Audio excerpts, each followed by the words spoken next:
Breaking news Jeedimetla ప్రమాదానికి కారణం ఏంటి దాని వెనుక ఏదైనా కుట్ర ఉందనే కోణంలో కూడా విచారిస్తున్నారు హైదరాబాద్లో జీడిమెట్లలో భారీ పేలుడు సంభవించింది ఒక ప్లాస్టిక్ బ్యాగ్ కంపెనీలో దీంతో 3 అంతస్తుల భవనం పేక మేడల కుప్పకూలిపోయింది హైదరాబాద్ జీడిమెట్లలో ఈ ఘోర అగ్ని ప్రమాదం జరిగింది దోలపల్లి పారిశ్రామిక వాడలోని ఒక ప్లాస్టిక్ కంపెనీలో ఈ పేలుడు సంభవించింది దీంతో 3 అంతస్తుల భవనం పేక మేడల కూలిపోయింది ప్రమాదం జరిగిన సమయంలో ఆ కంపెనీలో 200 మంది కార్మికులు పనిచేస్తున్నారు వారంతా భయంతో అక్కడి నుంచి పరుగులు తీశారు ఆ కంపెనీలోని ఆయిల్ ట్యాంకర్లు పేలడంతో ఈ ప్రమాదం జరిగిందని చెబుతున్నారు 24 గంటలు దాటినా కూడా మంటలు ఇంకా పూర్తిగా అదుపులోకి రాలేదు 10 ఫైర్ ఇంజన్లు 20 వాటర్ ట్యాంకర్లతో మంటలను అదుపులోకి తీసుకుని రావడానికి ఫైర్ ఫైటర్స్ ప్రయత్నాలు చేస్తున్నారు చుట్టుపక్కల ప్రజలు భయంతో అల్లాడిపోతున్నారు ఒకసారి ప్రమాద స్థలం దగ్గరికి వెళ్దాం ప్రమాదం జరిగిన ప్రదేశం దగ్గర నుంచి పూర్తి సమాచారం అందించడానికి మా ప్రతినిధి దేవిక సిద్ధంగా ఉన్నారు దేవిక మంటలు ఏదైనా అదుపులోకి వచ్చాయా ప్రమాదానికి కారణం ట్యాంకర్లు పేలడమేనా ఇంకేదైనా కుట్ర ఉండొచ్చా ఎస్ మనోజ్ చూడొచ్చు ఇక్కడ ఎటువంటి భారీ అగ్ని ప్రమాదం చోటు చేసుకుందనేది హైదరాబాద్ జీడిమెట్లలో భారీ అగ్ని ప్రమాదం అయితే చోటు చేసుకుంది ఒకవైపు నుంచి ఇటు చూస్తుంటే ట్యాంకర్లు కూడా లోపలికి వెళ్ళాలంటే మారిందని చెప్పొచ్చు కారణం కూడా నిన్న మధ్యాహ్నం నుంచి కూడా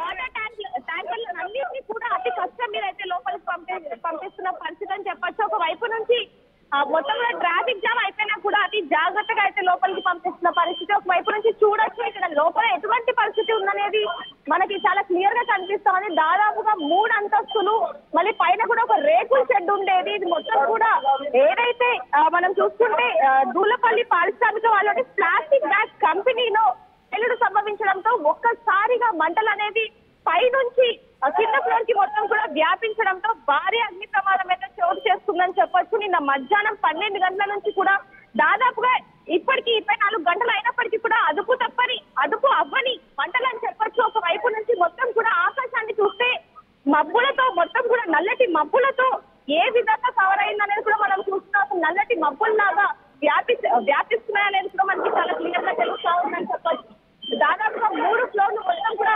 ధ్వంసం అయిపోయి ఒక్కసారిగా ఇరిగిపోయిన పరిస్థితి మనకు కనిపిస్తుంది అనేది మనకు చాలా క్లియర్ గా అయితే కనిపిస్తా ఉంది దానిలో మనం అటువైపు కూడా వెళ్ళి అసలు ఈ పరిస్థితి ఏ విధంగా ఉంది ఏంటనేది చూసే ప్రయత్నం చేద్దాం దానికంటే ముందు వాటర్ ట్యాంకులు దాదాపుగా 120 మీటర్లకు పైగా వాడినప్పటికీ కూడా అసలు ఆ మంటలు అదుపు తప్పని పరిస్థితి మనకి కనిపిస్తుందని చెప్పొచ్చు చూస్తున్నాం ఇప్పుడు ఇంకొక వాటర్ ట్యాంక్ అని కూడా లోపలికి తీసుకెళ్ళడం జరిగింది ఇప్పుడు మనం చూస్తున్నాం ఒకసారి అసలు ఈ అగ్ని ప్రమాదం ఏ విధంగా చోటు చేసుకుంది ఏంటనేది కూడా ఇక్కడ కొంతమంది స్థానికులు మనతో ఉన్నారు ఒకసారి వారితో మాట్లాడి తెలుసుకునే ప్రయత్నం కూడా చేద్దాం అసలు ఎలా జరిగిందన్న ఇది మీరు ఇక్కడే ఉన్నారు కదా సో వీళ్ళు కూడా అసలు దీని గురించి మాట్లాడిన పరిస్థితి అని చెప్పొచ్చు ఎందుకంటే లోపల ఫైర్ సేఫ్టీకి సంబంధించి ఎటువంటి జాగ్రత్తలు కూడా తీసుకోకపోవడం వల్లనే ఇంత పెద్ద ఘోరం అగ్ని ప్రమాదం చోటు చేసుకుంది అనేది కూడా ఒక వైపు నుంచి వార్తలు వస్తున్నప్పటికీ దీనికి సంబంధించి మాత్రం ఎవరు మాట్లాడిన పరిస్థితి అని చెప్పొచ్చు అన్న అసలు ఎలా జరిగింది మీరైనా చెప్పండి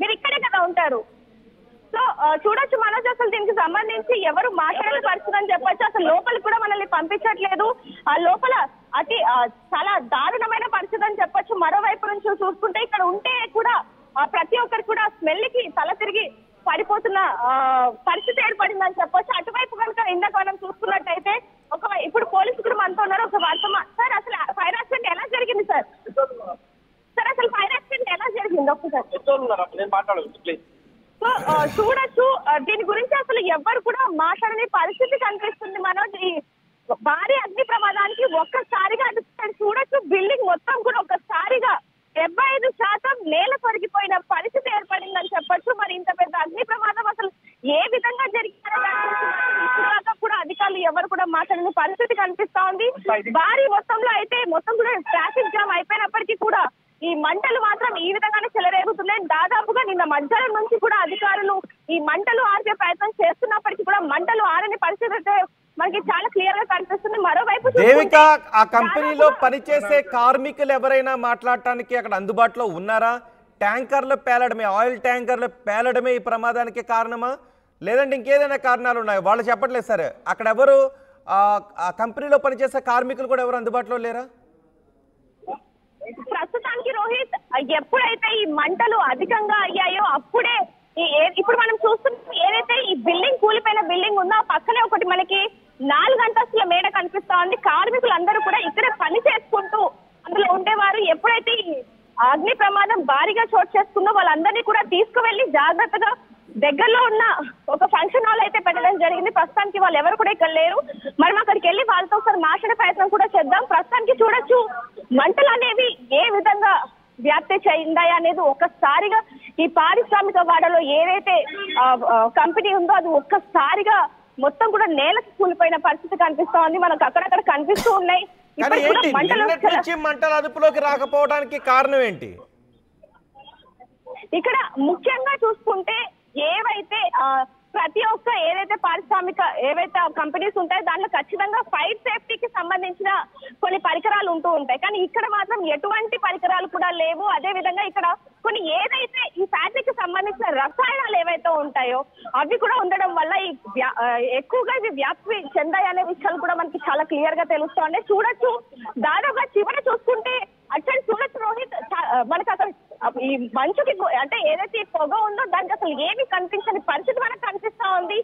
దట్టమైన పొగలు, అది కూడా రసాయనాలు కలిగిన పొగలు అని చెప్పొచ్చు. ఇప్పుడు కూడా మనకి దాదాపుగా చూడొచ్చు ఈ చుట్టూ మొత్తం కూడా ఫైర్ ఇవన్నీ కనిపిస్తున్నప్పటికీ కూడా అసలు ఎక్కడ కూడా అటువైపు నుంచి వెళ్తున్నా ఇటువైపు నుంచి వాటర్ ట్యాంకులు వెళ్తున్నా కూడా అదుపు తప్పని అగ్ని అని చెప్పొచ్చు. ఒకవైపు నుంచి దాదాపుగా 50 కోట్ల నుంచి 100 కోట్ల వరకు కూడా నష్టం వచ్చిందంటూ కూడా అసలు ఎవరైతే ఓనర్స్ ఉన్నారో వాళ్ళు చెప్తున్న పరిస్థితి, వాళ్ళు కూడా ఒకవైపు నుంచి మాట్లాడని పరిస్థితి అని చెప్పొచ్చు. ఎందుకంటే ఇంత పెద్ద పారిశ్రామిక కంపెనీ ఉన్నప్పటికీ కూడా వాళ్ళు ఎటువంటి ఫైర్ సేఫ్టీ పరికరాలు పెట్టుకోని పరిస్థితి అని చెప్పి చాలా మంది చెప్పడం జరుగుతుంది. ప్లాస్టిక్ బ్యాగ్లు ఏవైతే ఉంటాయో అంటే ప్లాస్టిక్ బ్యాగ్స్ ఏవైతే ఉంటాయో దాన్ని ముద్ర చేసే కంపెనీ అని చెప్తూ కూడా కొంతమంది చెప్పడం జరుగుతుంది. అయితే దానికి సంబంధించి కొన్ని రసాయనాలు కూడా ఇక్కడ వాడుతూ ఉంటారు. దాదాపుగా పైన ఏదైతే ఆ షెడ్ ఇప్పుడు మనకు కనిపిస్తా ఉంది ఒక షెడ్ అనేది, అక్కడ కొంచెం స్టోర్ చేసేందుకు సామాన్లు ఉన్నాయి. అక్కడ ఈ అగ్ని అనేది కొంచెం కొంచెంగా వ్యాపించి దాదాపుగా 2 ఫ్లోర్లకు కూడా అంటుకుంది. 2వ ఫ్లోర్ లో మొత్తం కూడా ఇవి స్టోరేజ్ ఏవైతే ఈ కంపెనీకి కావాల్సిన బ్యాగులు కానివ్వండి, సంచులు, ఈ రసాయనాలు అవన్నీ కూడా ఏదైతే 2వ ఫ్లోర్ ఉందో అక్కడ స్టోరేజ్ చేస్తూ ఉంటారు.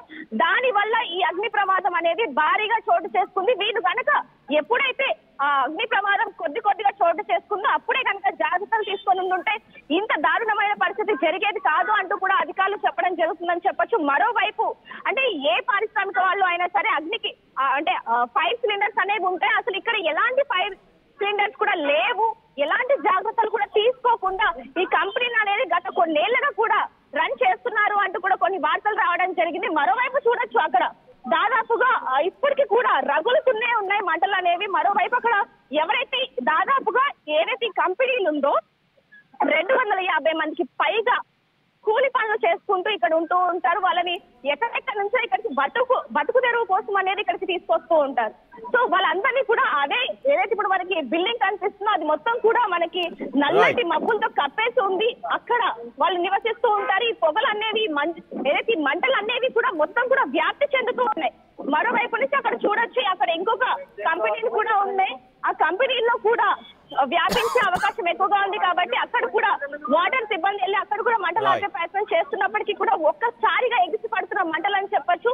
నిన్న మధ్యాహ్నం చోటు చేసుకోవడంతో వెంటనే వాళ్ళందరినీ కూడా ఇక్కడ నుంచి దగ్గరలో ఉన్న ఏదైతే ఫంక్షన్ హాల్ ఉందో అక్కడికి తరలించడం జరిగింది.